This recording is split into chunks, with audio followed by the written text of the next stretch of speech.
Jarum jam di dinding bengkel yang retak menunjuk angka 9 malam.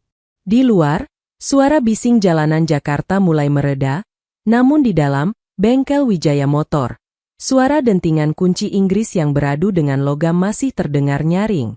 Amelina Wijaya, 29 tahun, baru saja keluar dari kolong sebuah SUV tua. Wajahnya cemong oleh oli, dan seragam mekanik berwarna biru dongker yang ia kenakan sudah basah oleh keringat bercampur debu. Ia menyeka dahi dengan punggung tangannya yang kasar, tangan yang tidak terlihat seperti tangan wanita muda pada umumnya, melainkan tangan seorang pekerja keras yang telah ditempa selama 1 dekade. Mesinnya sudah stabil, Pak, kata Amelina sambil menyerahkan kunci kontak kepada pelanggan terakhir hari itu. Saya sudah ganti seal kruk as yang bocor dan membersihkan injektornya. Seharusnya tarikannya sudah enteng lagi. Pelanggan itu tersenyum puas. Terima kasih, Mel. Jujur saja, kalau bukan kamu yang pegang, saya nggak percaya sama bengkel ini. Bapakmu dulu hebat, tapi sejak dia nggak ada, cuma kamu yang kerjanya benar. Kalimat itu pujian sekaligus tamparan. Bengkel ini adalah warisan mendiang ayahnya. Namun manajemennya amburadul di tangan ibunya, Bu Laras. Selama hampir 10 tahun, Amelina lah yang menjadi nafas buatan bagi bisnis yang sekarat ini. Ia bukan sekadar mekanik. Ia adalah kepala bengkel, manajer keuangan bayangan, hingga negosiator utang. Setelah pelanggan pergi dan rolling door ditutup separuh, Amelina duduk di kursi plastik di pojok ruangan yang berfungsi sebagai kantor darurat. Ia membuka aplikasi perbankan di ponselnya. Angkanya merah. Tagihan pemasok suku cadang jatuh tempo besok. Tanpa ragu, meski dengan hati yang perih, Amelina mentransfer sisa tabungan pribadinya. Uang yang seharusnya ia kumpulkan untuk uang muka rumah impiannya sendiri, ke rekening bengkel. 15 juta rupiah melayang dalam hitungan detik demi menutup lubang yang bukan dibuatnya. Ini yang terakhir, gumamnya pada diri sendiri, sebuah mantra yang sudah ia ucapkan ratusan kali tapi tak pernah ia tepati. Ia mematikan lampu bengkel dan mengunci pintu ganda besi itu dengan hati-hati. Kunci itu terasa berat di sakunya, simbol tanggung jawab yang ia pikul sendirian. Setibanya di rumah, suasana ruang tengah begitu kontras dengan kelelahannya. Bu Laras dan adik perempuannya, Shiva, sedang duduk di sofa empuk, tertawa sambil membolak-balik majalah desain interior dan katalog catering pernikahan. Shiva, yang 2 tahun lebih muda, selalu menjadi putri emas keluarga. Cantik, manja, dan tidak pernah menyentuh pekerjaan kasar. Mel, kamu baru pulang? Tanya Bu Laras tanpa menoleh. Matanya masih terpaku pada foto dekorasi pelaminan. Oh ya, besok jangan lupa transfer uang bulanan untuk Shiva. Ya. Dia butuh perawatan wajah sebelum acara pertunangan bulan depan. Amelina menghela napas panjang, meletakkan tas ranselnya yang berat di meja makan. Bu, bengkel lagi sepi. Tadi aku harus pakai uang tabunganku lagi buat bayar supplier oli. Aku nggak bisa kasih uang tambahan buat Shiva minggu ini. Hening sejenak. Shiva mendengus kesal, sementara Bu Laras menatap tajam ke arah putri sulungnya. Kamu ini perhitungan sekali sama adik sendiri, cetus Bu Laras dengan nada tinggi. Bengkel itu kan punya keluarga. Harusnya keuntungannya bisa dinikmati bersama. Shiva mau nikah sama orang terpandang, dia harus tampil sempurna.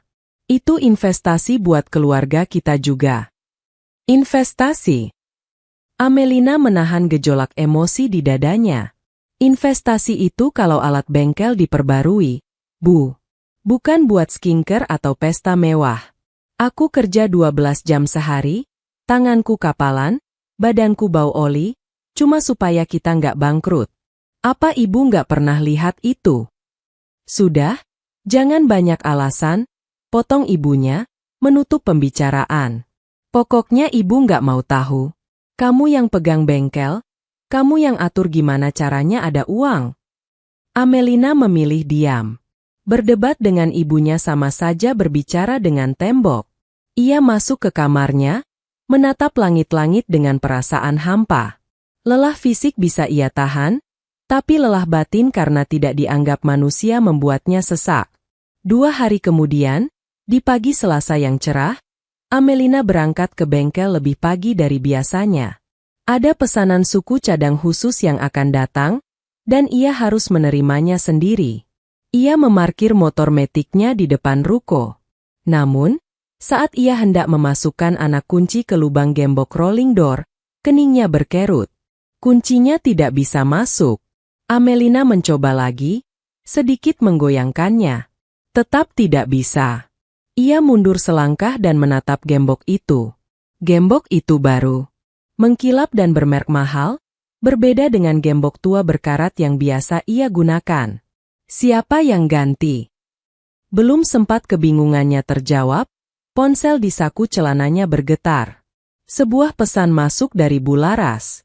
Amelina membuka pesan itu, dan seketika darahnya berdesir hebat. Dunia di sekelilingnya seolah berhenti berputar. Mel, mulai hari ini kamu tidak perlu datang ke bengkel. Kunci sudah ibu ganti. Ruko dan seluruh isi bengkel sudah ibu jual ke Pak Haji Sanusi kemarin sore. Uangnya ibu butuhkan mendesak untuk pelunasan gedung pernikahan Syifa dan modal mertuanya. Kamu cari kerjaan lain saja. Jangan bikin keributan. Ini keputusan mutlak ibu sebagai pemilik sah. Amelina terpaku. Tangannya gemetar memegang ponsel. Matanya menatap nanar ke arah papan nama, Wijaya Motor, yang catnya mulai mengelupas. Tempat ia menumpahkan masa mudanya, uangnya, dan jiwanya. Dijual. Tanpa diskusi. Tanpa pemberitahuan. Demi pesta adiknya. Rasa sedih yang tadi sempat muncul kini lenyap, digantikan oleh sesuatu yang jauh lebih dingin dan tajam, amarah yang tenang. Amelina tidak menangis. Ia justru menarik napas dalam-dalam, menatap gembok baru itu sekali lagi, lalu berbalik arah menuju motornya. Ia tidak akan menggedor pintu. Ia tidak akan memohon. Jika mereka menganggapnya tidak berguna, maka ia akan menunjukkan seberapa vital perannya dengan cara yang paling menyakitkan. Membiarkan mereka hancur tanpa dirinya. Amelina tidak pulang ke rumah. Ia memacu motornya menuju sebuah kedai kopi 24 jam yang letaknya agak jauh dari lingkungan tempat tinggalnya. Ia butuh ketenangan, bukan drama teriakan atau tangisan yang diharapkan ibunya. Sesampainya di sana, ia memesan kopi hitam tanpa gula, lalu membuka laptop tuanya. Wajahnya datar, tetapi otaknya bekerja secepat putaran mesin di RPM tinggi. Selama bertahun-tahun, ibunya memang pemilik legal di atas kertas, tetapi Amelina adalah mesin yang menjalankan segalanya. Dan ibunya baru saja mematikan mesin itu tanpa sadar bahwa ia sedang berada di tengah jalan tol. Langkah pertama, logistik. Amelina membuka daftar kontak pemasok di ponselnya. Ia menekan nomor Ko Ayung, pemasok suku cadang terbesar yang sudah bekerja sama dengannya selama 5 tahun. Halo, Ko. Ini Amel. Suaranya tenang. Oi, Mel. Spare part buat expander yang kemarin dipesan sudah siap kirim siang ini ya. Total 20 juta, tempo 1 bulan seperti biasa. Jawab Ko Ayung riang di ujung telepon. Ko, tolong batalkan, potong Amelina. Dan tolong bekukan akun kredit Wijaya Motor, mulai detik ini. Jangan kirim 1 baut pun ke sana kecuali ada pembayaran tunai di muka. Dan satu lagi, Ko, hapus nomor saya sebagai penanggung jawab. Kalau ada yang pesan atas nama bengkel, itu bukan saya. Hening sejenak. Ko Ayung, yang tahu betul seluk-beluk bisnis itu, menangkap nada serius dalam suara Amelina. Ada masalah, Mel. Manajemen diambil alih ibu. Ko, saya sudah tidak di sana. Saya cuma nggak mau Koko rugi karena tagihan macet nanti. Oke, mengerti. Cancel semua. Thanks infonya, Mel. Kamu hati-hati. Amelina menutup telepon. Ia melakukan hal yang sama pada 3 pemasok lainnya. Distributor oli, penyedia ban, dan toko cat. Dalam waktu 1 jam, jalur napas logistik bengkel Wijaya Motor putus total. Tanpa suku cadang, Bengkel itu hanyalah gedung kosong berisi besi tua. Langkah kedua, keuangan. Amelina masuk ke sistem internet banking yang selama ini ia kelola. Rekening operasional bengkel menggunakan nama ibunya, tetapi token dan akses ada di tangan Amelina karena ibunya gagap teknologi. Amelina melihat saldo terakhir. Uang hasil penjualan bengkel yang disebutkan ibunya belum masuk ke rekening ini. Kemungkinan besar uang itu masuk ke rekening pribadi ibunya atau langsung dibayarkan ke vendor pernikahan Shiva. Namun, masih ada dana operasional sekitar 8 juta rupiah di rekening bengkel. Uang itu adalah hasil kerja keras bengkel bulan lalu. Amelina tahu ia tidak bisa mengambilnya sembarangan karena itu bisa dianggap pencurian. Sebagai gantinya, ia menarik semua data laporan keuangan 5 tahun terakhir. Ia mengunduh bukti transfer pribadinya ke rekening bengkel, suntikan dana yang ia lakukan setiap kali kas kosong. Totalnya mencapai ratusan juta rupiah. Ia merapikan bukti-bukti itu dalam satu folder bernama Bukti Piutang.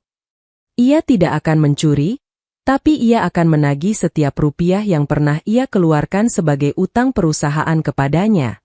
Setelah urusan digital selesai, jarum jam menunjukkan pukul 2 siang.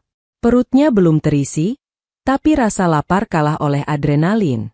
Ia meraih ponselnya lagi, kali ini menghubungi seseorang dari masa lalu. Halo, Dimas? Ini Amel. Aku butuh bantuan hukum. Mendesak. Sore harinya, Amelina duduk di kantor firma hukum sederhana milik Dimas, teman SMA-nya yang kini menjadi pengacara spesialis sengketa aset.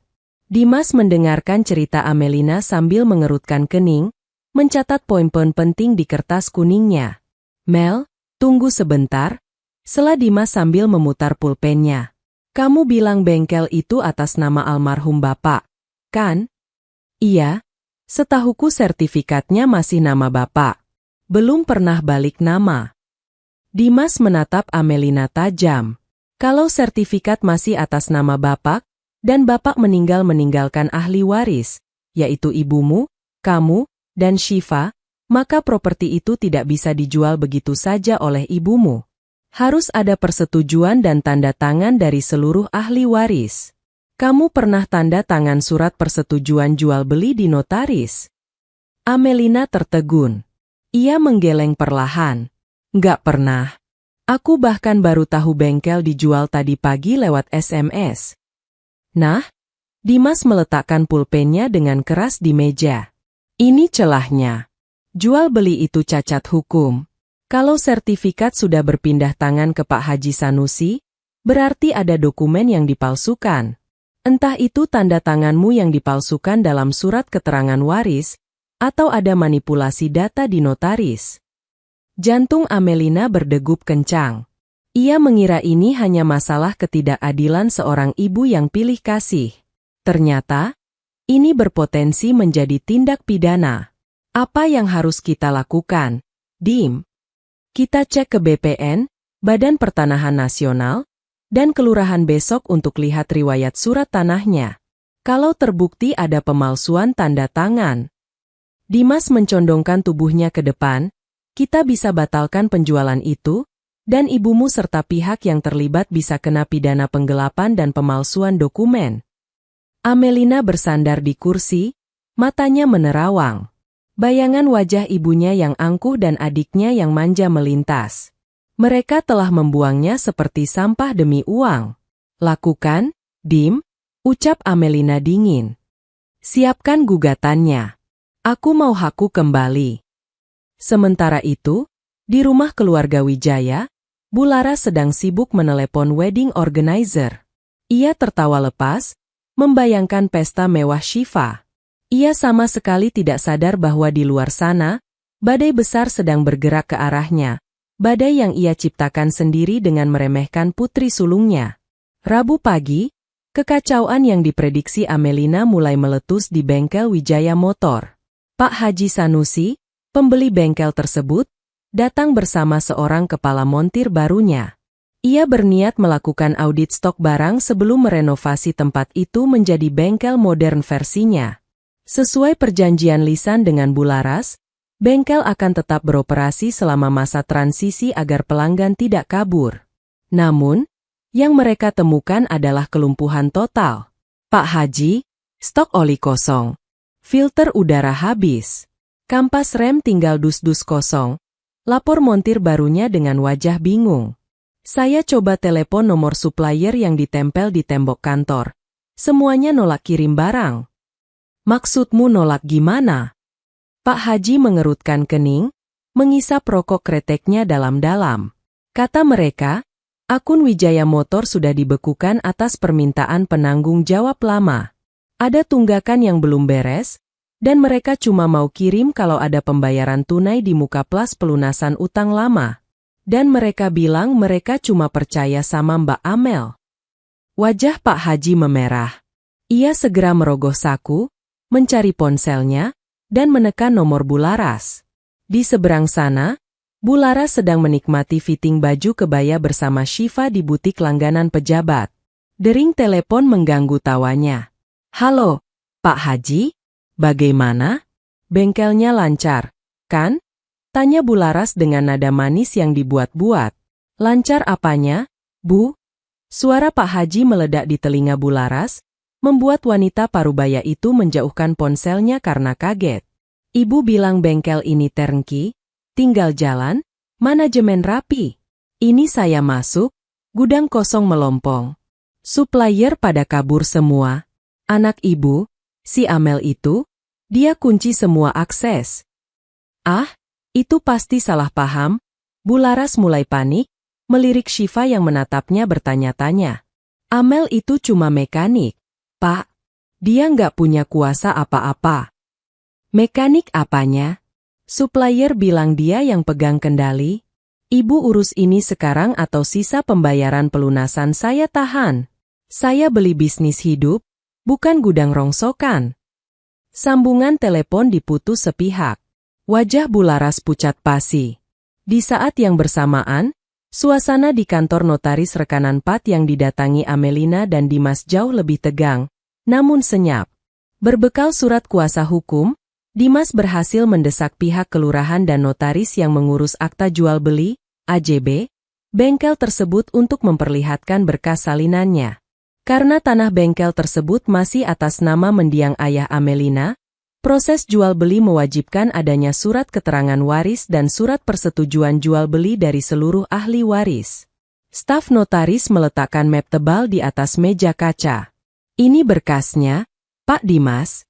Semua prosedur sudah kami jalankan sesuai SOP. Ibu Laraswati datang membawa dokumen lengkap, termasuk KTP asli dan tanda tangan semua anak-anaknya. Amelina menarik lembaran kertas itu dengan tangan gemetar. Matanya menyusuri baris demi baris hingga sampai ke halaman persetujuan ahli waris. Di sana, di atas materai 10.000, tertera nama, Amelina Wijaya. Dan di sebelahnya, sebuah tanda tangan. Amelina menahan napas. Tanda tangan itu memang sekilas mirip miliknya. Tarikan garis di huruf A dan lengkungan di akhir nama. Tapi bagi pemilik aslinya, kepalsuan itu terlihat sangat mencolok. Tekanannya terlalu ragu-ragu. Dan ada simpul kecil di huruf W yang tidak pernah ia buat seumur hidupnya. Ini bukan tanda tangan saya, ucap Amelina dingin. Ia menatap staf notaris itu tajam. Kapan dokumen ini ditandatangani? Staf itu mengecek tanggal di kop surat. Tanggal 14 bulan lalu. Ibu Laras bilang Mbak Amel sedang sibuk di bengkel dan tidak bisa hadir. Jadi berkasnya dibawa pulang untuk ditandatangani, lalu dikembalikan ke kami besoknya. Amelina tertawa getir. Tanggal 14 bulan lalu? Itu hari Minggu. Saya seharian di bengkel menurunkan mesin truk Fuso sendirian sampai jam 2 pagi. Tangan saya penuh oli hitam yang gak bisa hilang 3 hari. Mustahil saya tanda tangan di kertas bersih ini tanpa meninggalkan noda. Dimas tersenyum puas. Ia mengeluarkan ponselnya dan memotret dokumen tersebut sebagai bukti awal. Mbak, kata Dimas kepada staf notaris yang mulai terlihat gugup, klien saya tidak pernah menyetujui penjualan ini, tidak pernah hadir di hadapan pejabat pembuat akta tanah, dan tidak pernah menandatangani dokumen ini. Ini namanya pemalsuan surat otentik. Pasal 263 dan 266 KUHP. Notaris juga bisa terseret karena lalai tidak memverifikasi kehadiran ahli waris secara fisik. Wajah staf notaris itu berubah pucat. Tapi Bularas menjamin. Simpan penjelasan itu untuk polisi. Potong Dimas tegas. Kami akan ajukan gugatan perdata untuk pembatalan jual beli dan laporan pidana untuk pemalsuan dokumen. Amelina berdiri, merapikan jaketnya. Rasa sakit hati karena dikhianati ibu dan adiknya kini berubah menjadi bahan bakar yang siap meledakkan segalanya. Dim, kata Amelina saat mereka berjalan keluar menuju parkiran. Ibu butuh uang pelunasan dari Pak Haji buat bayar catering Syifa minggu depan, kan? Betul. Kalau Pak Haji menahan pembayaran karena masalah operasional yang kamu buat, dan kita blokir sertifikatnya di BPN hari ini, maka ibu nggak akan punya uang sepeser pun, sambung Amelina. Matanya menatap lurus ke depan. Biarkan mereka panik. Biarkan mereka sadar, pesta yang dibangun di atas keringat curian nggak akan pernah terjadi. Ponsel Amelina bergetar. Nama, ibu, muncul di layar.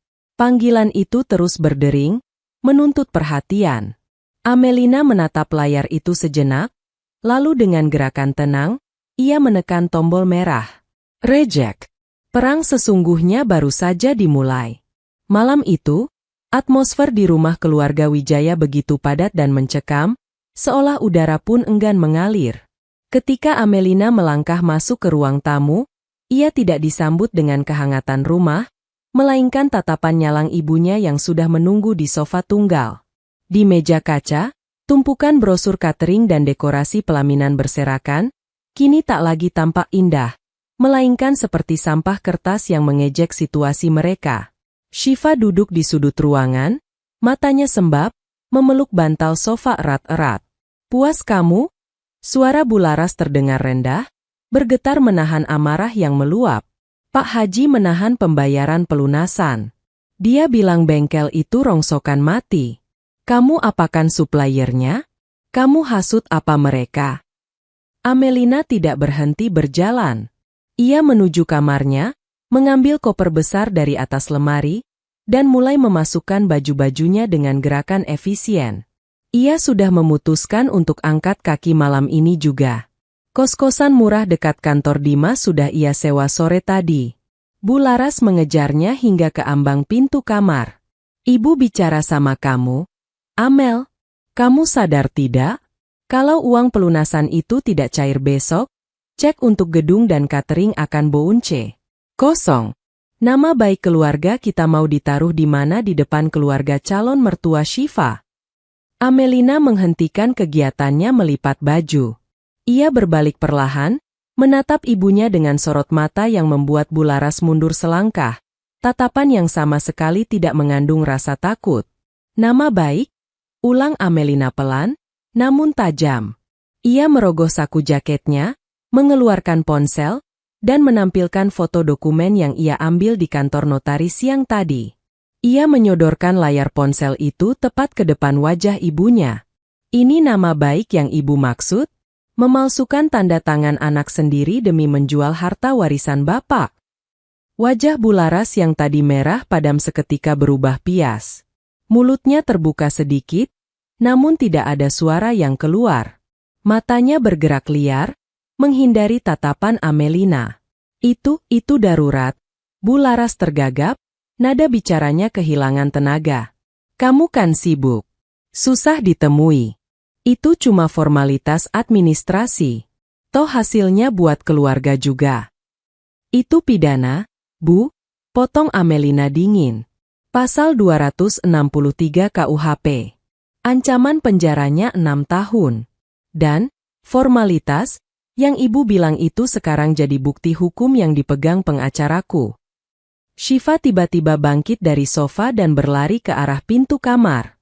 Air matanya bercucuran, tapi bukan karena penyesalan, melainkan ketakutan akan nasibnya sendiri.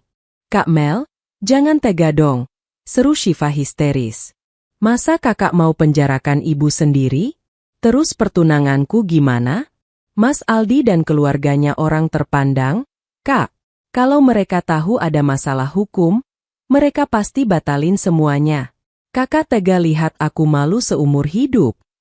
Amelina menatap adiknya dengan rasa kasihan yang bercampur muak. Selama ini ia selalu mengalah demi Syifa, tapi malam ini, ia melihat wajah asli adiknya dengan sangat jelas. Parasit yang tidak peduli inangnya mati asalkan dirinya tetap kenyang. Kamu tanya soal tega, Syif? Amelina menutup koper dan menarik resletingnya dengan bunyi ZZZT yang nyaring. Kalian jual tempat aku cari nafkah, tempat aku berdarah-darah mempertahankan keluarga ini, tanpa pamit, tanpa izin, cuma buat pesta satu malam. Siapa yang sebenarnya tega? Amelina menyeret kopernya melewati ibunya yang masih terpaku kaku. Di ruang tamu, ia berhenti sejenak, memandang sekeliling rumah masa kecilnya untuk terakhir kali. Tidak ada rasa rindu, hanya rasa lega karena akhirnya ia bisa melepaskan beban yang selama ini merantai kakinya. Mulai besok, sertifikat tanah bengkel akan diblokir oleh BPN, ujar Amelina tanpa menoleh.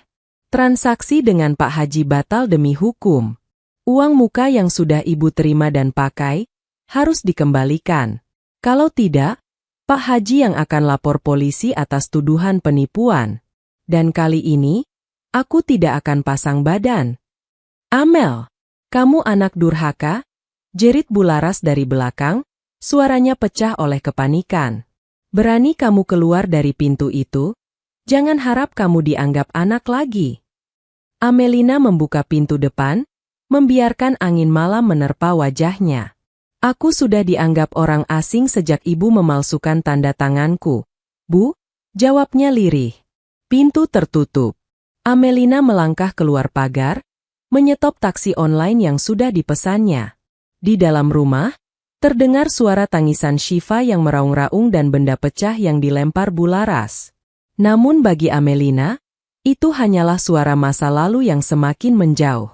Di dalam taksi yang membawanya pergi, ia tidak menangis. Ia justru merasa sangat ringan. Tapi ia tahu ini belum berakhir. Keesokan harinya, realitas mulai menghantam Bularas dengan brutal. Pukul 10 pagi, manajer gedung pertemuan menelepon. Selamat pagi, Bularas. Mengingatkan saja, batas waktu pelunasan sewa gedung adalah hari ini pukul 12 siang. Jika belum ada transfer masuk, sistem kami otomatis akan membatalkan reservasi tanggal tersebut dan dialihkan ke pengantre berikutnya.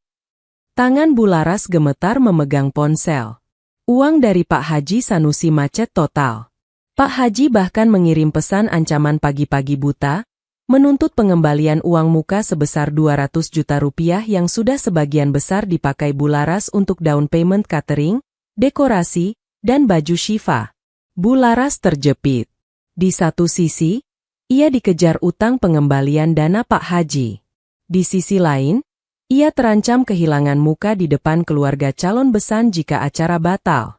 Dengan panik, Bularas mencoba menelepon satu-satunya orang yang mungkin masih bisa dimanipulasi. Ia menekan nomor Amelina. Nomor yang Anda tuju sedang tidak aktif atau berada di luar jangkauan. Operator menjawab dengan nada datar. Amelina sudah mengganti nomornya. Akses terakhir Bularas untuk menyelamatkan diri telah benar-benar tertutup.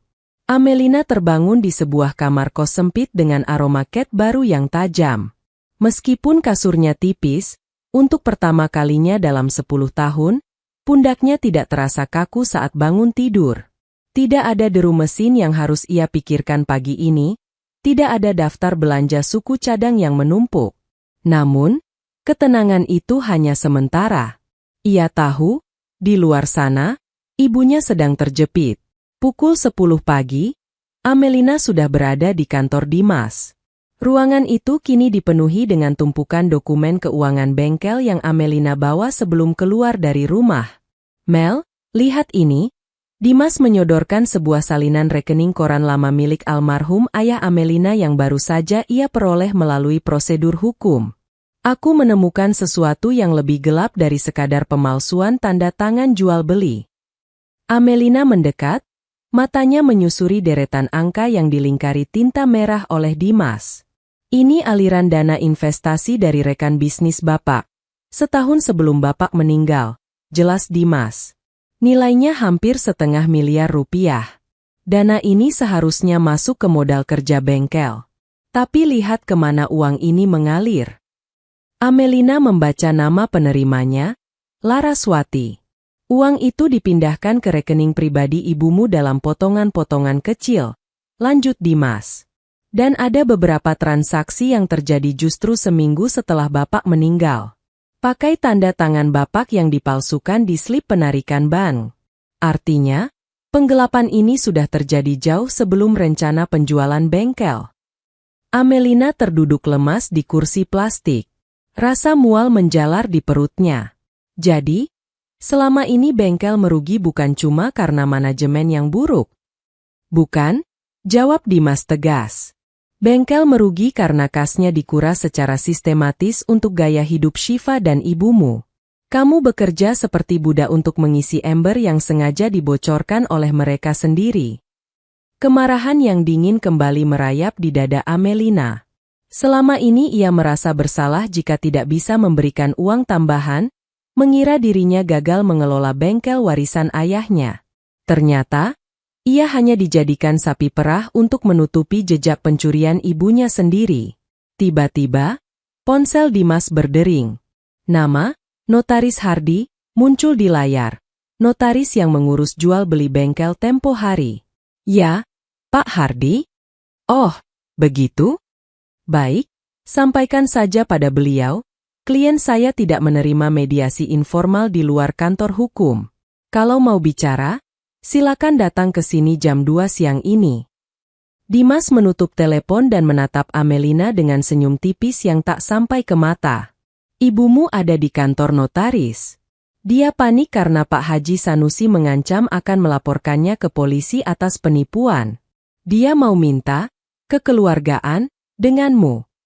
Pukul 2 siang tepat, pintu kantor Dimas terbuka. Bu Laras masuk dengan langkah gontai. Wajahnya yang biasa dipulas makeup tebal kini tampak kusam. Di belakangnya, Syifa mengekor, wajahnya tertutup kacamata hitam besar, berusaha menyembunyikan mata sembabnya. Amel. Suara Bu Laras lirih, hampir seperti bisikan. Amelina tetap duduk tegak, tangannya terlipat di depan dada. Ia tidak berdiri untuk menyambut ibunya. Silakan duduk, Bu. Dimas, pengacara saya, yang akan memimpin pembicaraan ini. Bu Laras duduk di tepi kursi, tampak sangat tidak nyaman. Amel, Ibu minta maaf. Ibu hilaf. Pak Haji, dia mau lapor polisi kalau uangnya tidak kembali besok. Ibu sudah tidak punya uang itu. Mel, sudah dibayar ke vendor pernikahan Syifa. Tolonglah, cabut blokir sertifikat itu supaya Pak Haji mau melunasi. Nanti ibu ganti uang tabunganmu. Ganti pakai apa, Bu? Potong Amelina tajam. Uang investasi Bapak yang ibu gelapkan dulu? Atau mau pakai uang hasil jual bengkel yang harganya sudah ibu mark up di depan Pak Haji? Bu Laras terkesiap, wajahnya memucat mendengar kata investasi. Ia melirik Dimas yang sedang memegang berkas rekening koran dengan tatapan mengancam. Kami punya bukti penggelapan dana selama bertahun-tahun, Tante Laras, sahut Dimas tenang. Termasuk pemalsuan tanda tangan almarhum Om Wijaya di slip bank. Itu tindak pidana murni. Kami bisa melaporkan ini sekarang juga. Syifa tiba-tiba melepaskan kacamatanya dan berlutut di samping kursi Amelina. Kak, tolong. Besok keluarga Mas Aldi mau datang untuk penentuan tanggal tetap. Kalau rumah ini disita atau ibu masuk penjara, aku bisa mati malu. Aku janji, setelah aku nikah sama Aldi, aku akan minta dia bantu bayar utang kakak. Tolong jangan hancurkan masa depanku. Amelina menatap adiknya dari atas ke bawah. Rasa muaknya sudah mencapai puncak. Masa depanmu. Amelina berdiri, membuat Syifa tersentak mundur. Bagaimana dengan 10 tahun masa mudaku yang kamu habiskan di mall sementara aku mandi oli di bawah mobil? Bagaimana dengan masa depanku yang ibu jual hanya demi gengsi pernikahan yang bahkan belum tentu menjamin kebahagiaan? Amelina mencondongkan tubuhnya ke arah ibunya. Saya punya 2 syarat jika ibu tidak mau masuk penjara hari ini. Bu Laras mendongak, ada secercah harapan di matanya. Apa? Apa saja? Mel, ibu akan lakukan. 1. Amelina mengangkat telunjuknya. Batalkan penjualan ke Pak Haji Sanusi secara resmi. Saya yang akan bicara dengan beliau untuk mengurus pengembalian uangnya melalui aset lain. 2. Serahkan kepemilikan penuh bengkel dan rumah ini atas nama saya sebagai kompensasi atas dana pribadi saya yang ibu curi selama 10 tahun. Apa? Rumah ini juga? Pekik Syifa. Terus kami tinggal di mana? Ibu masih punya simpanan emas dan tas mewah, kan? Jual itu untuk sewa apartemen kecil. Jawab Amelina tanpa emosi. Atau mintalah calon suamimu yang kaya itu untuk membiayaimu. Bukankah itu alasan ibu menjual bengkel? Bu Laras gemetar. Ia sadar ia tidak punya posisi tawar. Di atas meja ada bukti pidana yang bisa menjebloskannya ke penjara, sementara di depannya ada putri yang kini ia sadari tidak pernah benar-benar ia kenal kekuatannya. Ibu butuh waktu untuk berpikir. Isak Bu Laras. Ibu punya waktu sampai jam 5 sore ini, kata Amelina sambil berjalan menuju pintu. Lewat dari itu, Dimas akan mengirimkan berkas laporan ke Polda. Amelina melangkah keluar ruangan, meninggalkan suara tangisan histeris adiknya di belakang. Ia tahu, babak paling berdarah dalam drama keluarga ini baru saja dimulai. Batas waktu pukul 5 sore yang diberikan Amelina terasa seperti lonceng kematian bagi Bu Laras. Di dalam ruang kantor Dimas yang ber-AC dingin, Bu Laras merasa tercekik. Ia memandang surat pernyataan penyerahan aset yang sudah disiapkan Dimas di atas meja. Jika ia menandatanganinya, ia kehilangan segalanya. Namun jika tidak, jeruji besi sudah menantinya. Ibu, tanda tangan saja, bisik Syifa sambil menyikut lengan ibunya. Yang penting kita tidak dipenjara. Soal rumah, nanti aku bicara dengan Mas Aldi. Dia pasti mau menampung kita setelah pertunangan. Syifa masih hidup dalam halusinasinya sendiri, mengira status sosialnya akan menyelamatkan mereka. Dengan tangan gemetar dan air mata yang merusak riasannya, Bu Laras menggoreskan pena. Satu persatu, dokumen beralih tangan. Kepemilikan bengkel dan rumah tinggal keluarga kini secara sah jatuh ke tangan Amelina sebagai pelunasan utang piutang internal yang telah berlangsung bertahun-tahun. Selesai, ucap Dimas sambil merapikan berkas. Mbak Amel, sekarang kamu adalah pemilik tunggal aset-aset ini. Amelina masuk kembali ke ruangan. Ia menatap ibunya dengan tatapan yang sulit diartikan. Tidak ada kemenangan yang terasa manis di sini, hanya rasa lega karena kebenaran akhirnya ditegakkan. Besok pagi, aku akan menemui Pak Haji Sanusi, kata Amelina datar. Aku yang akan berurusan dengan amarahnya. Ibu dan Syifa punya waktu 3 hari untuk mengemasi barang-barang pribadi. Sisanya, perabotan yang dibeli pakai uang bengkel, tetap di rumah. 3 hari? Itu tidak mungkin, Mel, protes Bu Laras. 3 hari? Ulang Amelina tanpa kompromi. Atau aku biarkan laporan penggelapan ini berjalan di kepolisian. Keesokan harinya, Amelina berdiri di depan pintu gerbang bengkelnya yang masih terkunci gembok baru milik Pak Haji. Ia tidak datang sendirian. Ia membawa surat pembatalan AJB dan didampingi Dimas. Pak Haji Sanusi datang dengan wajah merah padam, siap meledak. Mana ibumu? Dia benar-benar penipu.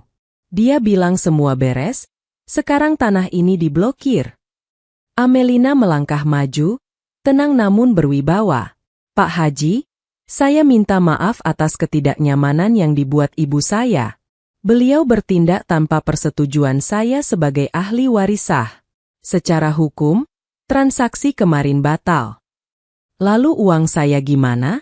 200 juta sudah masuk ke dia, teriak Pak Haji. Saya tahu. Dan saya juga tahu ibu saya tidak bisa mengembalikannya secara tunai sekarang karena uangnya sudah terpakai, jawab Amelina. Tapi, saya punya penawaran. Saya akan mengambil alih utang itu. Sebagai gantinya, saya akan memberikan jasa servis gratis untuk seluruh armada truk ekspedisi milik Pak Haji selama 1 tahun ke depan, ditambah pengembalian tunai secara dicicil dari laba bengkel. Pak Haji terdiam. Sebagai pengusaha, ia mulai menghitung. Armada truknya berjumlah 20 unit, dan biaya perawatannya selama ini sangat besar. Jika Amelina, yang memang dikenal sebagai mekanik tangan dingin, memegang perawatannya, ia bisa menghemat banyak. Kamu yakin bisa bayar? Tanya Pak Haji meragu. Dalam 6 bulan, saya akan buat bengkel ini menghasilkan 2 kali lipat dari sekarang. Tanpa ada kebocoran dana lagi, tegas Amelina. Bapak tahu reputasi kerja saya. Pilihannya, Bapak menuntut ibu saya yang tidak punya uang sepeser pun dan berakhir di penjara tanpa uang Bapak kembali, atau Bapak bekerja sama dengan saya. Pak Haji menatap Amelina lama, lalu perlahan ia menyeringai. Kamu memang berbeda dari ibumu, Mel. Baiklah. Kita buat perjanjian hitam di atas putih. 1 hari sebelum acara pertunangan Syifa, rumah keluarga Wijaya tampak seperti kapal pecah. Kardus-kardus menumpuk di ruang tamu. Bu Laras dan Syifa terpaksa mengemasi baju-baju bermerek dan tas-tas mereka. Tiba-tiba, sebuah mobil mewah berhenti di depan pagar. Aldi, calon tunangan Syifa, turun dengan wajah tegang. Ia tidak datang untuk menjemput, melainkan membawa kabar buruk. Syifa, aku butuh penjelasan, kata Aldi tanpa basa-basi saat masuk ke rumah yang berantakan itu. Orang tuaku dengar kabar dari notaris langganan mereka kalau keluargamu terlibat kasus pemalsuan tanda tangan dan sengketa tanah. Apa ini benar?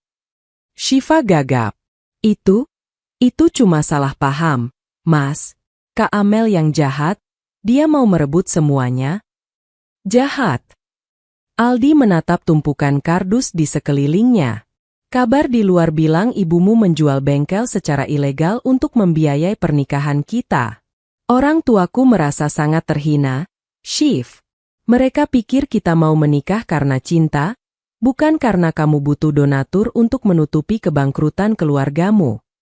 Mas, jangan begitu. Syifa mencoba meraih tangan Aldi, tapi pria itu menghindar. Maaf, Syifa. Ayahku bilang reputasi keluarga adalah segalanya. Acara besok dibatalkan. Hubungan kita selesai. Aldi berbalik dan pergi, meninggalkan Syifa yang ambruk di lantai, menangis histeris.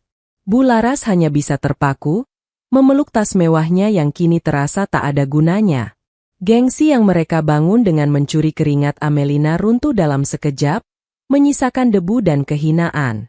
Amelina memperhatikan dari balik jendela bengkel yang berada tepat di seberang jalan. Ia tidak merasa senang melihat adiknya hancur, tapi ia merasa adil. Hukum tabur tuai tidak pernah salah alamat. Ia kembali ke bawah kolong mobil yang sedang diperbaikinya, menyalakan lampu senter, dan mulai bekerja.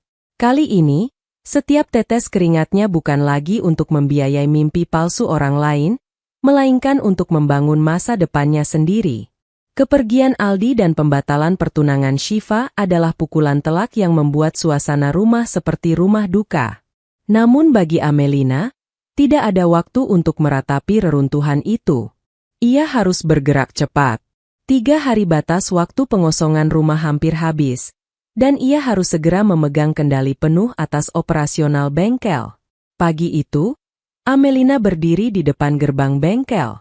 Ia memanggil 3 asisten montir lama yang selama ini bekerja bersamanya. Mereka adalah orang-orang jujur yang seringkali gajinya tertunda karena ulah Bu Laras. Mulai hari ini, manajemen bengkel berubah, ujar Amelina tegas di depan mereka. Tidak ada lagi campur tangan ibu saya. Semua keuangan, pembelian suku cadang, dan pembagian bonus ada di tangan saya. Kalian tetap bekerja di sini dengan kenaikan gaji 10%, tapi saya minta disiplin total.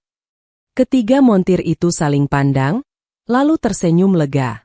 Bagi mereka, Amelina adalah jiwa dari bengkel ini. Siap, Mbak Mel? Kami ikut Mbak, sahut mereka serempak. Langkah pertama Amelina adalah melakukan audit fisik.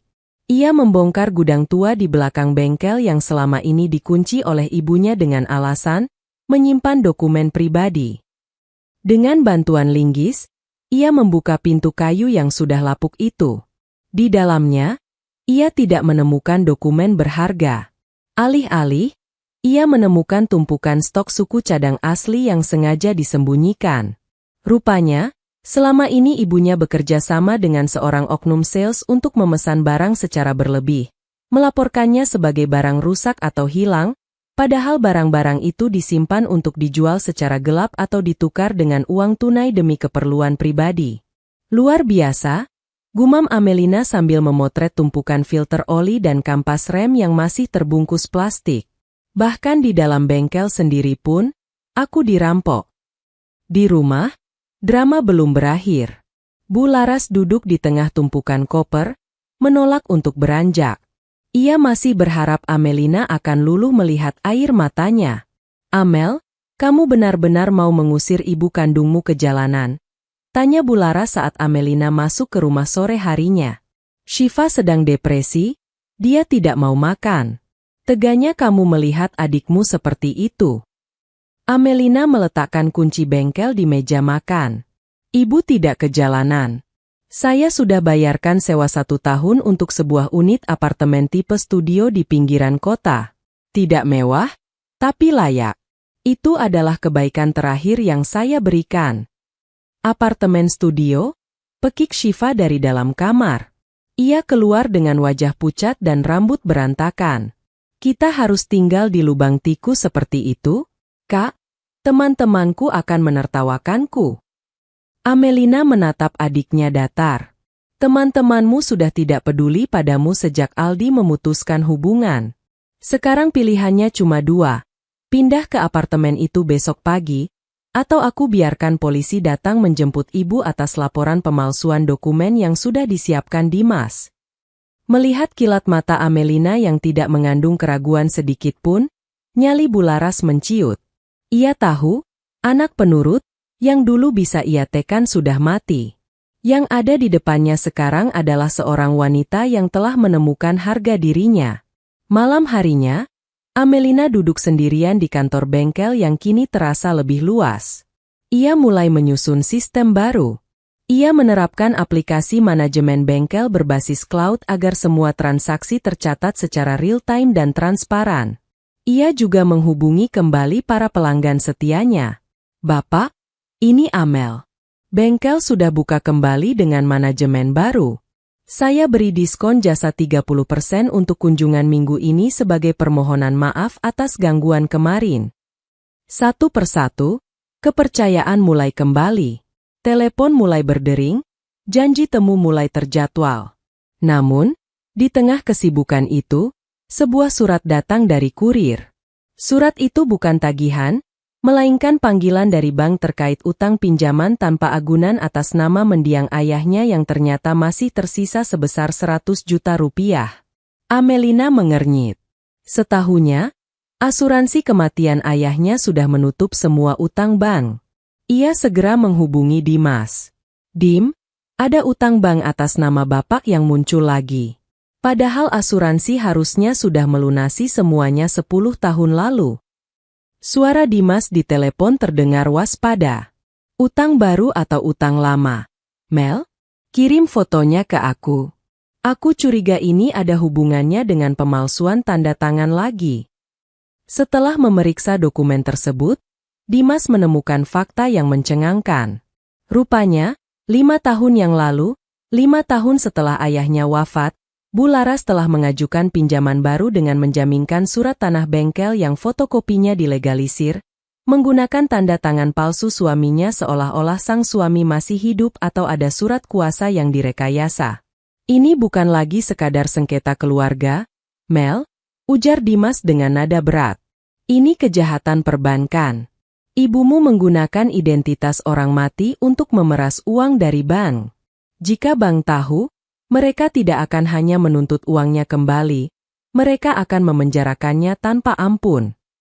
Amelina memijat pelipisnya. Ternyata, lubang yang digali ibunya jauh lebih dalam dari yang ia bayangkan. Setiap kali ia mencoba membersihkan satu masalah, muncul borok baru yang lebih busuk. Simpan bukti ini, Dim, kata Amelina lirih. Jangan lakukan apa-apa dulu. Aku ingin tahu, apa lagi yang ibu sembunyikan sebelum aku benar-benar memutus hubungan secara hukum. Amelina sadar, ia tidak hanya sedang menyelamatkan bengkel. Ia sedang melakukan operasi pengangkatan tumor dalam hidupnya, dan operasi itu belum selesai. Keesokan paginya, Amelina tidak pergi ke bengkel. Ia menunggu di ruang tamu rumah yang sudah hampir kosong itu. Di depannya, Bularas dan Shiva sedang mengawasi dua orang kuli angkut memindahkan koper-koper terakhir ke dalam mobil sewaan. Wajah mereka tampak muram, penuh kebencian yang tertahan. Sudah puas kamu mengusir kami? Sinis Bularas sambil menenteng tas kulit mahalnya. Ingat, Mel, surga itu di bawah telapak kaki ibu. Apapun yang kamu bangun di atas air mata ibu, tidak akan pernah berkah. Amelina tidak terpancing. Ia justru menyodorkan selembar kertas fotokopi dokumen bank yang dikirim Dimas semalam. Sebelum ibu bicara soal surga dan keberkahan, mungkin ibu bisa jelaskan ini. Bularas menerima kertas itu. Begitu melihat logo bank dan nama suaminya yang tertera di sana, tangannya mulai gemetar hebat. Ia berusaha membuang muka, tapi Amelina segera menyambar kertas itu kembali. 5 tahun setelah bapak meninggal, ibu meminjam uang 100 juta rupiah ke bank pakai nama bapak. Bagaimana caranya orang mati bisa tanda tangan formulir pinjaman, Bu? Tanya Amelina dengan suara rendah yang menekan. Ibu memalsukan kematian bapak? Atau ibu memalsukan tanda tangan bapak di depan petugas bank? Shiva terdiam, menatap ibunya dengan bingung. Pinjaman apa lagi, Bu? Bukannya uang dari Aldi kemarin sudah cukup buat cicilan mobil? Diam kamu, Shiva, bentak Bularas panik. Ia kembali menatap Amelina dengan mata merah. Itu untuk kamu juga, Mel. Uang itu dipakai buat renovasi atap bengkel yang bocor waktu itu. Bohong, potong Amelina cepat. Atap bengkel itu aku yang perbaiki pakai uang lemburku. Uang 100 juta itu masuk ke rekening pribadi ibu dan habis dalam 3 bulan untuk jalan-jalan ke Singapura bareng Shiva. Aku punya catatan mutasi rekeningnya, Bu. Dimas sudah melacak semuanya. Amelina melangkah mendekat, membuat Bularas terdesak ke pintu. Bank sedang mencari, Bapak. Kalau mereka tahu Bapak sudah meninggal 10 tahun lalu tapi ada pinjaman masuk 5 tahun lalu, Ibu akan langsung dijemput polisi tanpa perlu aku yang lapor. Itu namanya penipuan perbankan. Bularas jatuh terduduk di atas salah satu kardus. Nyalinya runtuh total. Ia menyadari bahwa putri sulungnya kini memegang semua kartu mati dalam hidupnya. Lalu ibu harus bagaimana, Mel? Isaknya, kali ini tanpa drama yang dibuat-buat. Ibu nggak punya uang lagi. Semua sudah habis buat persiapan Shiva. Ibu pindah ke apartemen itu sekarang. Jangan pernah coba-coba menghubungi pemasok bengkel atau mencatut namaku untuk utang baru, ujar Amelina dingin. Soal utang bank ini, aku yang akan urus penutupannya agar nama Bapak tidak tercemar.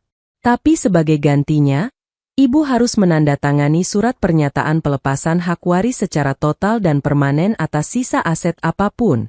Aku tidak mau di masa depan, saat bengkel ini sukses, Ibu atau Shiva datang lagi menuntut bagian. Dengan tangan yang masih gemetar, Bularas menandatangani surat yang sudah disiapkan Amelina. Itulah momen terakhir hubungan formal mereka sebagai keluarga. Setelah rumah itu kosong, Amelina mengunci pintunya rapat-rapat. Ia tidak merasa sedih. Sebaliknya, ia merasa seperti baru saja melepaskan ransel berisi batu yang telah ia gendong selama bertahun-tahun. Ia segera menuju bengkel. Di sana, kesibukan sudah menantinya. 5 mobil sudah berjajar di area servis. Suara mesin kompresor dan dentingan kunci pas menyambutnya seperti musik yang indah. Namun, kejutan lain menantinya di kantor. Seseorang duduk menunggu di kursi tamu. Seorang pria parubaya dengan kemeja rapi dan kacamata, tampak sangat formal. "Selamat siang, Mbak Amelina. Saya Haris, perwakilan dari kantor pusat distribusi suku cadang resmi." Pria itu berdiri dan menjabat tangan Amelina. Amelina agak waspada. "Selamat siang. Ada masalah dengan pesanan saya, Pak?" "Justru sebaliknya. Saya mendengar apa yang terjadi di sini dari Ko Ayung." Beliau menceritakan bagaimana Mbak Amel mengelola bengkel ini sendirian di tengah badai keluarga. Ujar Pak Haris sambil tersenyum.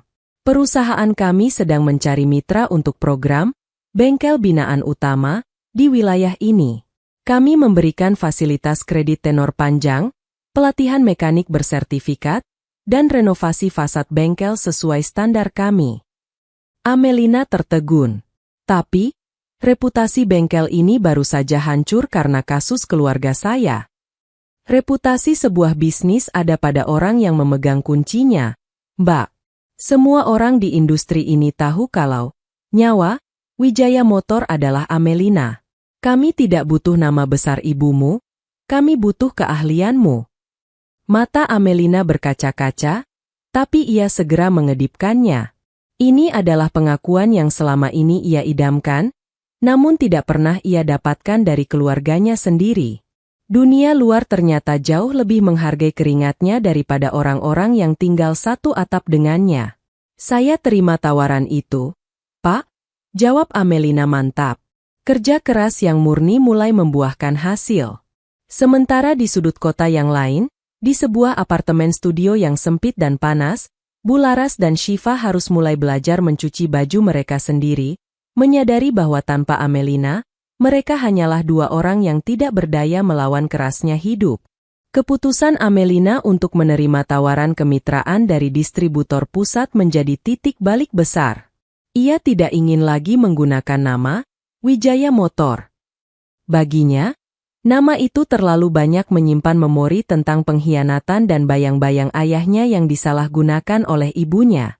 2 minggu setelah pengusiran itu, sebuah papan nama baru terpasang di depan ruko, Amelina Auto Works. Desainnya modern, minimalis, dengan warna biru elektrik dan abu-abu metalik. Bengkel itu tidak lagi tampak seperti gudang oli yang kusam. Lantainya kini dilapisi epoksi yang mudah dibersihkan, dan setiap alat tersusun rapi di dinding sesuai fungsinya. "Mbak Mel, ini ada pengiriman scanner mesin terbaru dari pusat," lapor Doni, salah satu montirnya, dengan wajah antusias. Amelina keluar dari kantornya dengan pakaian kerja yang baru, bukan lagi seragam biru dongker yang robek-robek, melainkan seragam polo hitam yang elegan dengan bordir namanya di dada. "Bagus, Don. Kita mulai digitalisasi besok. Semua mobil yang masuk harus di-scan total agar pelanggan tahu diagnosanya akurat. Tidak ada lagi sistem tebak-tebakan." Di bawah kepemimpinan barunya, bengkel itu bertransformasi menjadi bengkel semi-modern yang jujur. Amelina menerapkan kebijakan open garage, di mana pelanggan bisa melihat proses pengerjaan dari balik kaca ruang tunggu yang ber-AC, lengkap dengan transparansi harga suku cadang yang bisa dicek langsung di sistem. Namun, kesuksesan yang mulai merayap naik itu memancing serangga lama untuk kembali. Suatu sore, sebuah taksi berhenti di depan bengkel. Shiva turun dengan penampilan yang sangat berbeda. Tidak ada lagi gaun bermerek atau tas desainer. Ia mengenakan kaos polos murah dan celana jeans yang mulai pudar warnanya. Wajahnya tampak kusam, jauh dari citra gadis sosialita yang ia banggakan dulu. Shiva masuk ke area servis, namun langkahnya dihentikan oleh Doni.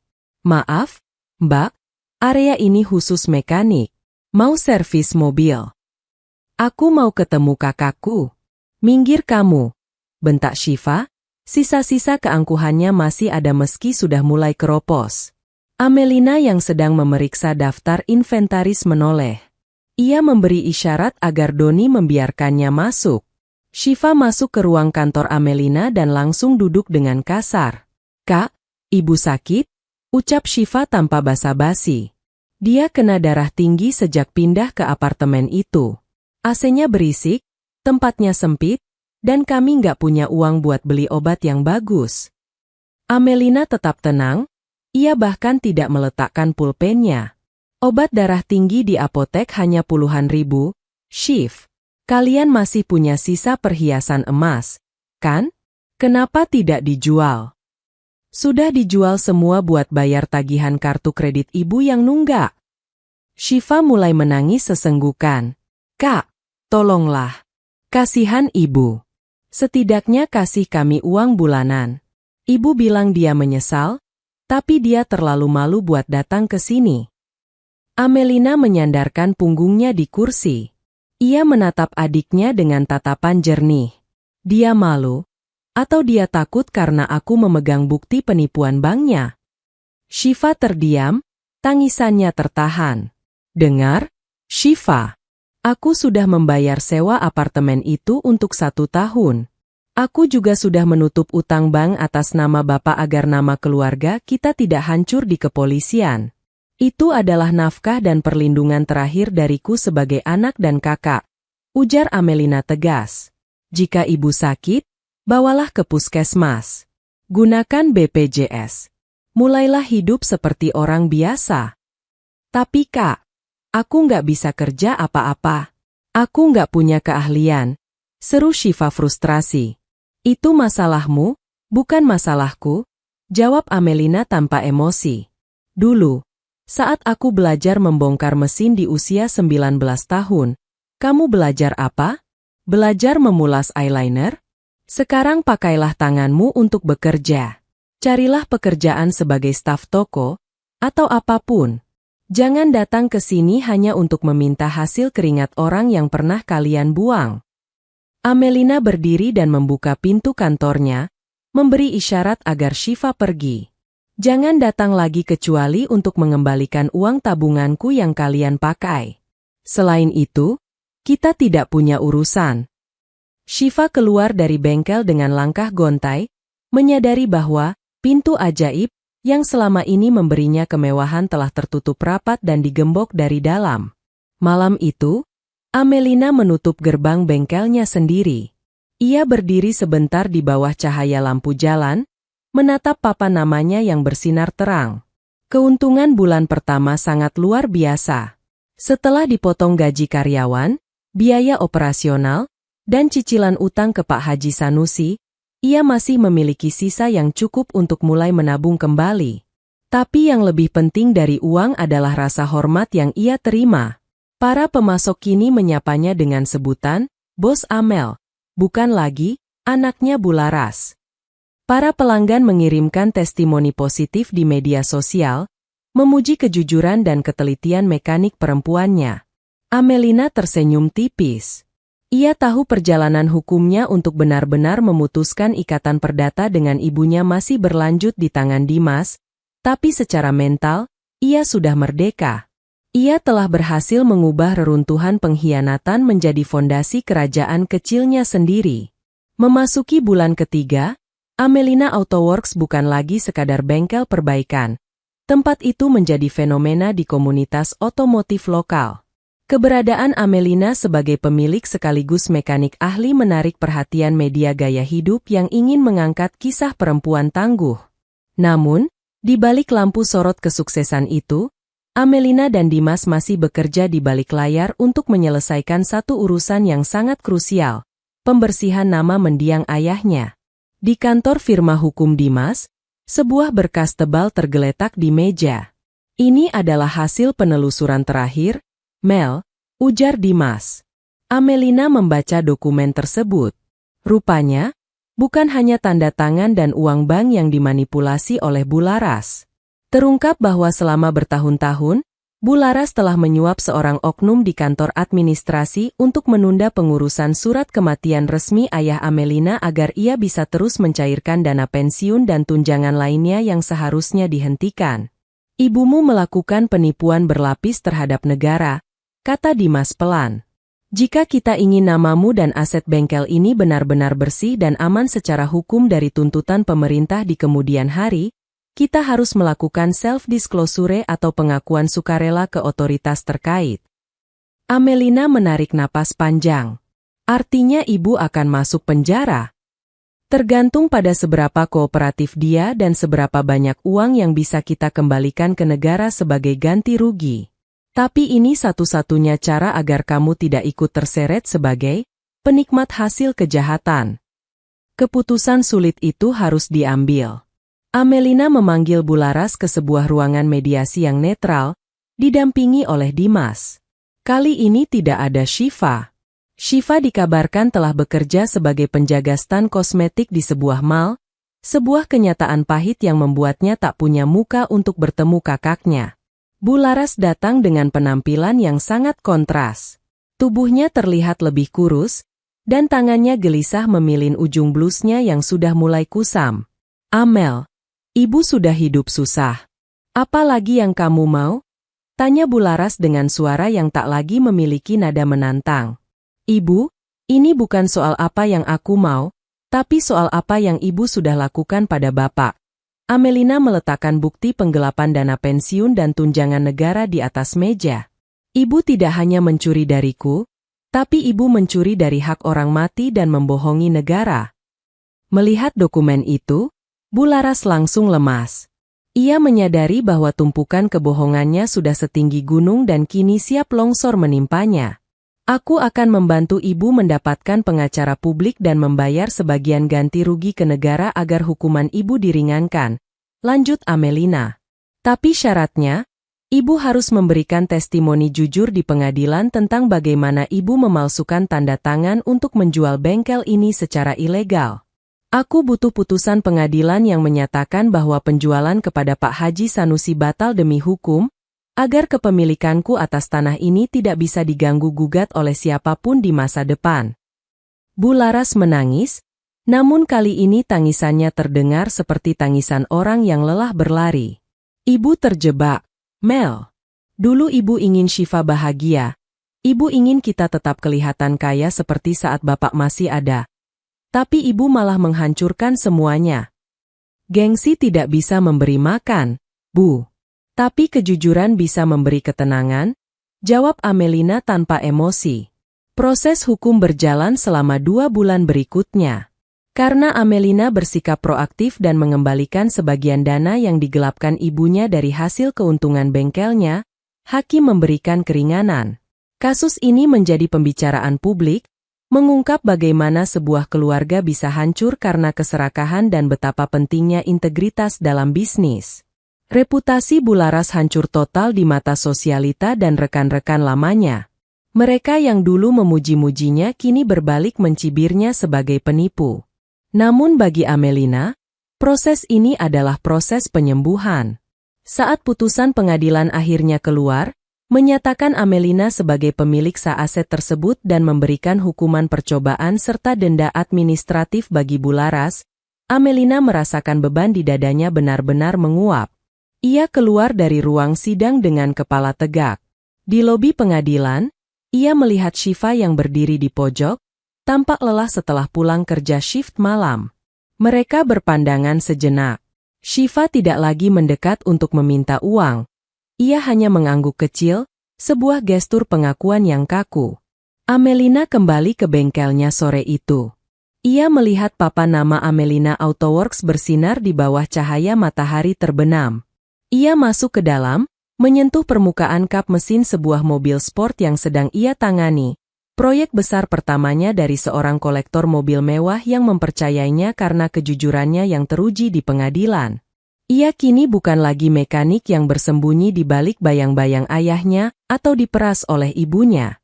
Ia adalah Amelina Wijaya, seorang pengusaha mandiri yang membangun kejayaannya dari nol, dengan tangan yang kotor oleh oli namun hati yang sepenuhnya bersih. Keberhasilan Amelina memenangkan kasus hukum dan membersihkan namanya menjadi katalisator pertumbuhan bisnis yang luar biasa. Amelina Autoworks bukan lagi sekadar bengkel perbaikan. Kini tempat itu menjadi pusat restorasi mobil klasik yang disegani. Kejujuran Amelina yang terungkap di pengadilan justru menjadi iklan gratis yang tak ternilai harganya. Orang-orang kaya kini mengantre untuk menitipkan mobil-mobil mahal mereka, tahu bahwa di tangan Amelina, tidak akan ada suku cadang yang dikorupsi atau tagihan yang digelembungkan. Kita butuh tempat yang lebih luas, Mel, ujar Dimas suatu pagi sambil menyerahkan laporan analisis pasar. Ruko ini sudah tidak menampung volume mobil yang masuk. Pelangganmu sudah merambah ke luar kota. Amelina melihat ke arah area servisnya yang penuh sesak. Aku sudah memikirkan itu, Dim. Aku baru saja melihat lahan kosong di samping ruko ini. Pemiliknya ingin menjualnya karena dia tahu aku mengelola bengkel dengan benar. Dengan modal yang telah ia kumpulkan dan pinjaman usaha yang kini mudah ia dapatkan berkat pembukuan yang transparan, Amelina membeli lahan tersebut. Ia membangun gedung baru yang modern, sebuah fasilitas terpadu dengan alat dinotest, ruang pengecatan kedap debu, dan area tunggu layaknya kafe kelas atas. Namun, kesuksesan finansial bukan satu-satunya hal yang ia kejar. Amelina memulai sebuah program baru, mekanik muda mandiri. Ia merekrut remaja-remaja putus sekolah dan anak-anak dari panti asuhan untuk dilatih menjadi mekanik profesional. Kalian tidak hanya belajar cara memperbaiki mesin, kata Amelina di depan kelas angkatan pertamanya. Kalian belajar tentang integritas. Di bengkel ini, satu baut yang tidak terpasang adalah satu kepercayaan yang hilang. Saya pernah kehilangan segalanya karena ketidakjujuran orang lain, dan saya tidak ingin kalian tumbuh menjadi orang seperti itu. Di sudut kelas, Doni, montir setianya yang kini menjabat sebagai kepala instruktur, menatap Amelina dengan kagum. Amelina telah berubah dari seorang wanita yang lelah dan tertekan menjadi seorang pemimpin yang visioner. Di sisi lain, kehidupan mantan keluarganya berjalan di jalur yang berbeda. Bu Laras, yang kini menjalani hukuman percobaan, bekerja sebagai tenaga administrasi di sebuah yayasan sosial, bagian dari sanksi sosial yang harus ia jalani.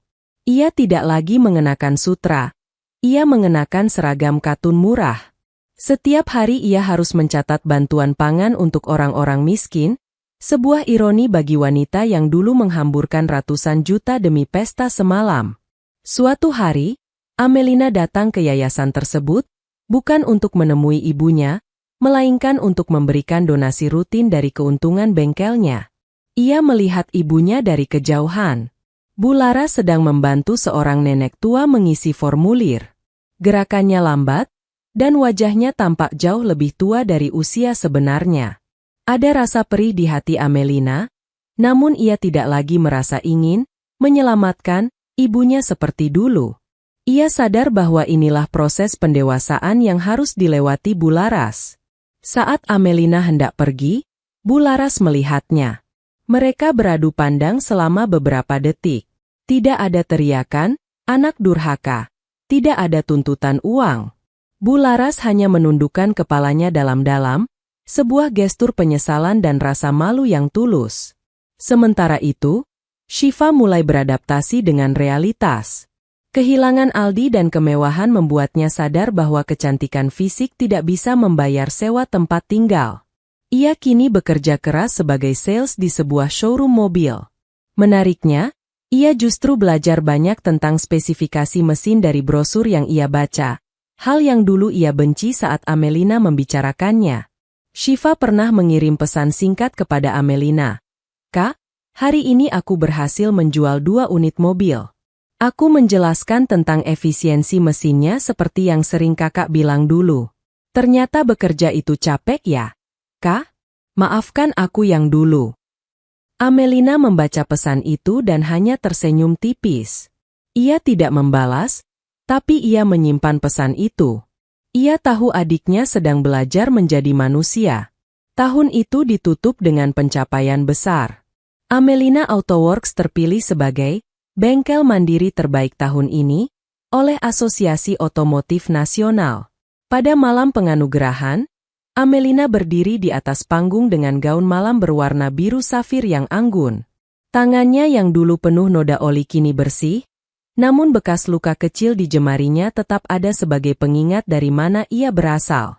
Keberhasilan ini bukan tentang mesin yang saya perbaiki, ucap Amelina di depan mikrofon, tapi tentang keberanian untuk memperbaiki hidup yang rusak.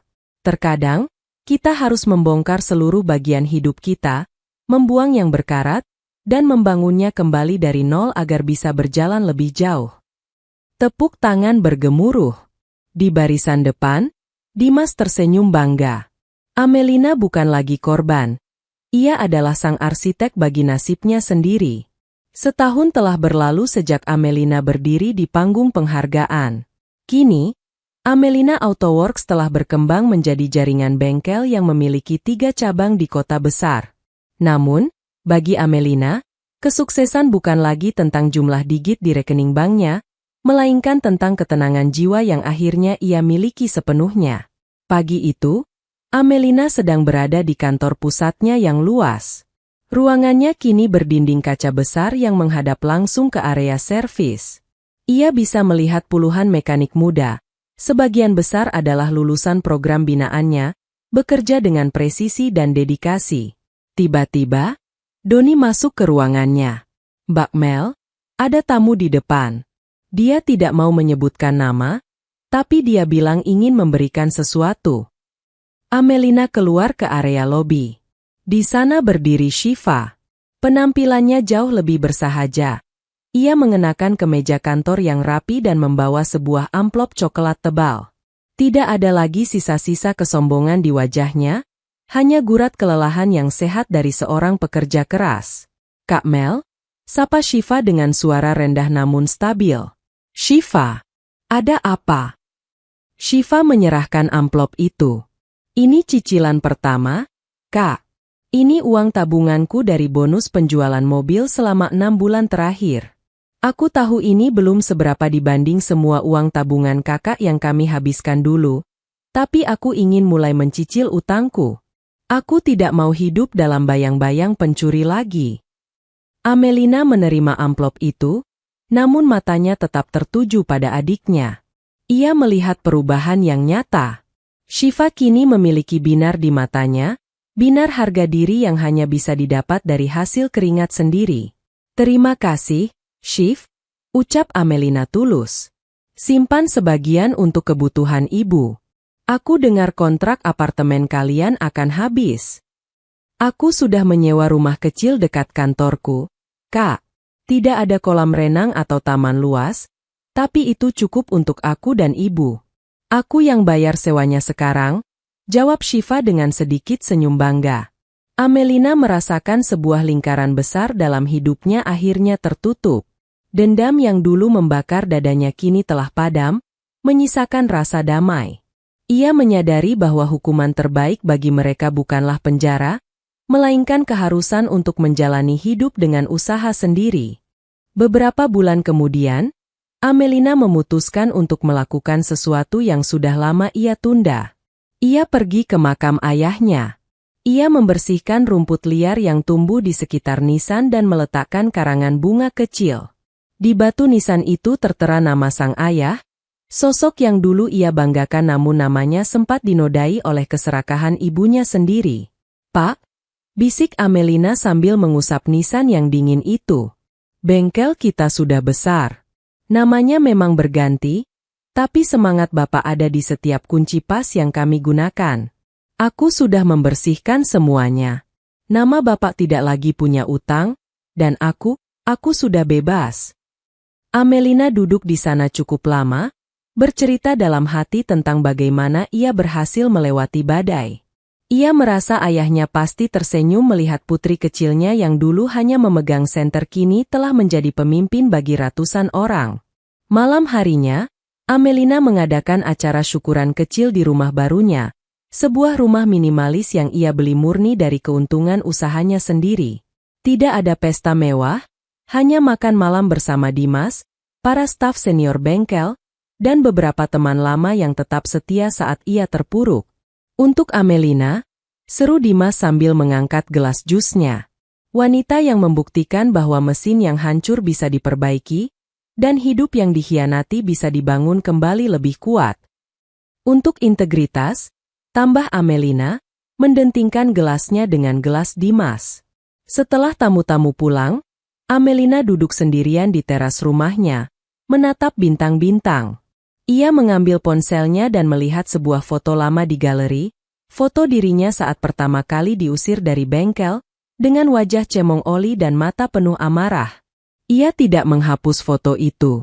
Ia menyimpannya sebagai pengingat akan titik terendahnya. Kini, Amelina Wijaya telah meraih segala yang pernah direnggut darinya. Stabilitas finansial, reputasi yang tak tercela, dan yang terpenting, kedaulatan atas dirinya sendiri. Keluarga yang mengkhianatinya telah menanggung konsekuensinya masing-masing. Namun Amelina telah melampaui itu semua.